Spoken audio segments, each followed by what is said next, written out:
पहली चीज जो सीमन रिटेंशन है और जो नो फैप है, these are not same thing, these are two different thing. Semen retention की अगर हम बात करें तो सीमन रिटेंशन के अंदर आपको इजैकुलेट नहीं करना है, बाकी you can enjoy the physical sexual activities, even you can watch porn.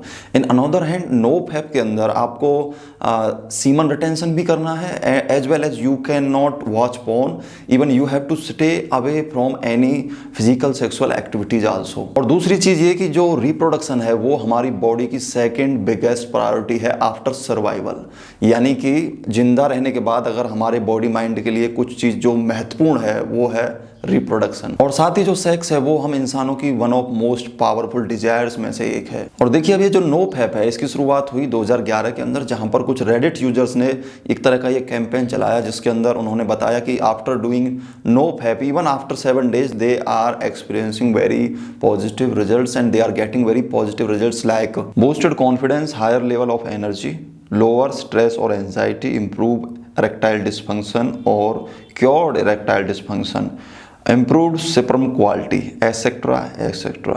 अब देखिए ये जो पॉजिटिव रिजल्ट्स लोगों को मिले इनके पीछे कोई खास ऐसी रिसर्च नहीं है सिवाय एक रिसर्च के जो 2003 के अंदर हुई थी। और स्टडी के अंदर ये पाया गया कि जो वॉलंटियर्स थे उन्हें 7 दिन के लिए फिजिकल इंटरकोर्स और सेक्सुअल एक्टिविटी से दूर रखा गया। एज ए रिजल्ट 7 दिन बाद उनका जो टेस्टोस्टेरोन था वो 45% इंक्रीज हुआ था, लेकिन सेम टाइम जो स्पाइक उन्हें मिला था 45% का वो एक टेम्परेरी स्पाइक था। After few time that will get back to the normal.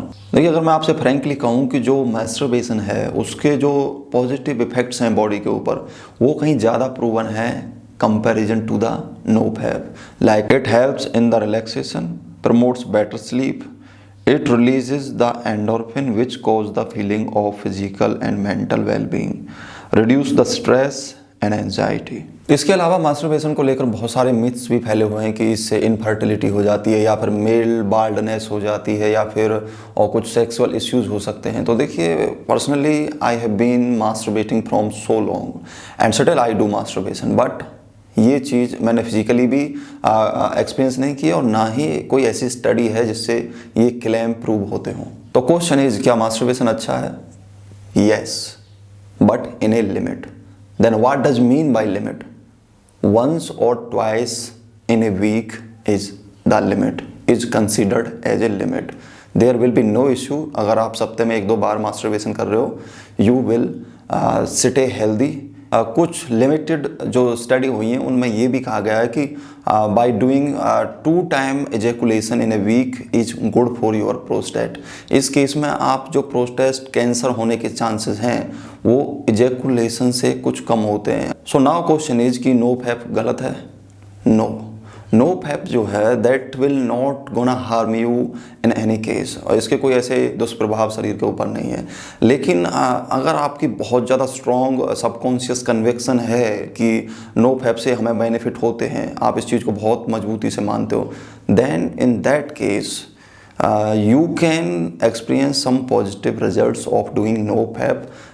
ये एक प्लासिबो इफेक्ट आप इसको कह सकते हो कि that is happening because of placebo, because placebo even medicines के अंदर भी बहुत सारा मेजर रोल प्ले करता है कि लोगों को आप नॉर्मल सी पिल दे दो और उनको उसको लेने के बाद लगता है कि या that's works, so this is the placebo. So if you believe strongly that after finishing that task I will get some reward, then surely after finishing जो सेटिस्फैक्शन आपको मिलता है, रिलैक्स एंड हैप्पी और confidence. But scientifically there is no such evidence कि after doing no fap for 90 days और 7 days is gonna change you like miracle और etcetera. And as I said subconscious conviction इसमें बहुत strongly impact करता है आपकी body और mind को। एक सेक्स टॉयज बनाने वाली कंपनी ने मैस्टरबेशन के ऊपर एक स्टडी की थी जहाँ पर कुछ कॉलेज एथलीट्स को लिया गया और वहाँ पे जो रिजल्ट्स आए वो कुछ इस तरीके से थे कि जो 60% एथलीट्स जो ऑलरेडी बिलीव करते थे कि आफ्टर डूइंग मैस्टरबेशन उनका जो परफॉर्मेंस है वो इम्प्रूव होता है, सो इन दैट केस जो रिजल्ट हैं वो भी कुछ सिमिलर ही प्राप्त हुए उस स्टडी के अंदर। और देखो यार, if you are young and healthy it is very natural and obvious to feel the urge for doing sex और डूइंग मास्टरबेशन। सो इसमें कुछ भी गलत नहीं है। If you are feeling some kind of arousal in your body, go and release it. That is very simple and effective way to get out of it। But अगर आप उस arousal को अपनी बॉडी में लोड करके दिन भर घूमोगे तो that in that case that will gonna distract you, वो आपको आपका जो काम है वो नहीं करने देगा। Even that will provoke you to watch some porn and even कुछ अश्लील विचारों में आपको वो चीज़ ले जाती है।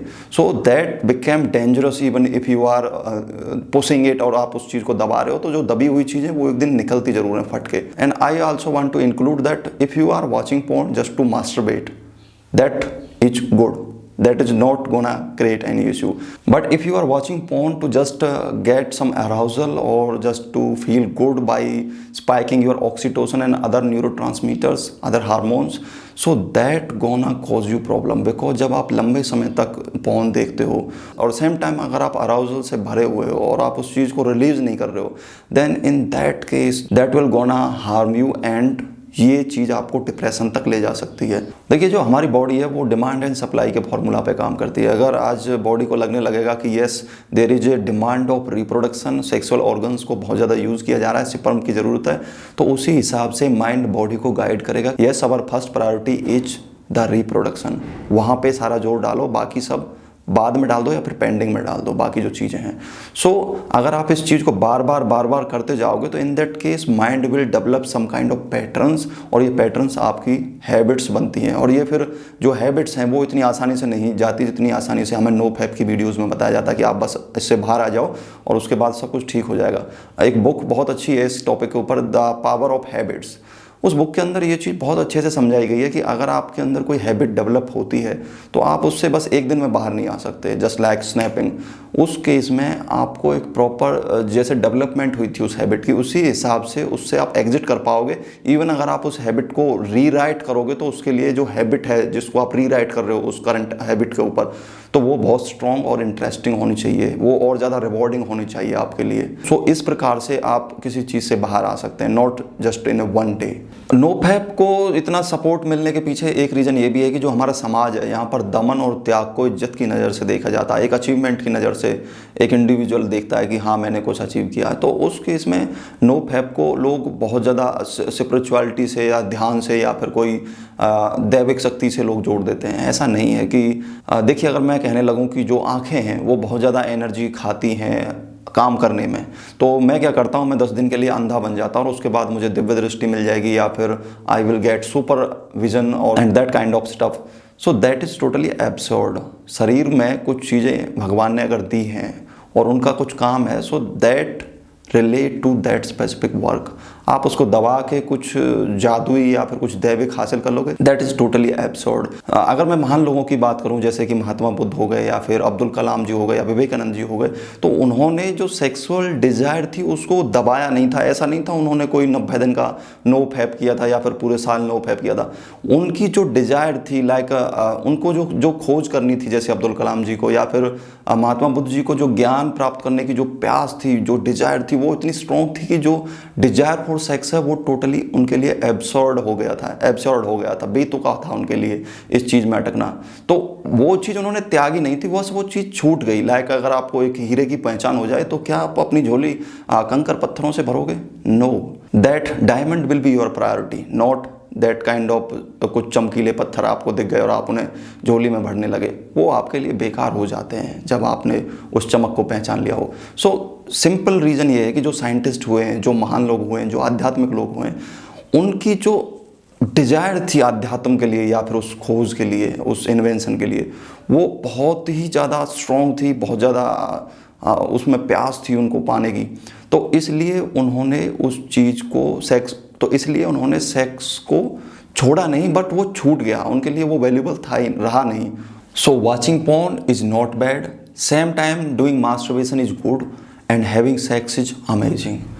ये चीज़ गलत नहीं है, बट गलत है आप इन्हें कैसे देखते हो। लाइक अगर मैं आपसे कहूँ कि एक चाकू से एक डॉक्टर किसी की जान बचा लेता है, इन अनदर हैंड एक क्रिमिनल उसी चाकू से किसी की जान ले लेता है। So that does not depend on that knife, that depend on the person who is using it. So If you are feeling that urge, you can release it and you can watch porn to masturbate same time, but इसकी एक limit होनी चाहिए, आपको एक limit इसकी set करनी पड़ेगी। Even I believe that वो लिमिट सेट करना भी इतना आसान नहीं है, but you have to adjust it so you can enjoy it with free mind. अगर आप फ्री माइंड के साथ एंजॉय करोगे, अगर आप मैस्टरबेशन को भी एक पॉजिटिव वे में देखोगे, then you will get positive effect. You can enjoy it and you can subscribe this channel if you found this video valuable. Thank you so much for giving your valuable time.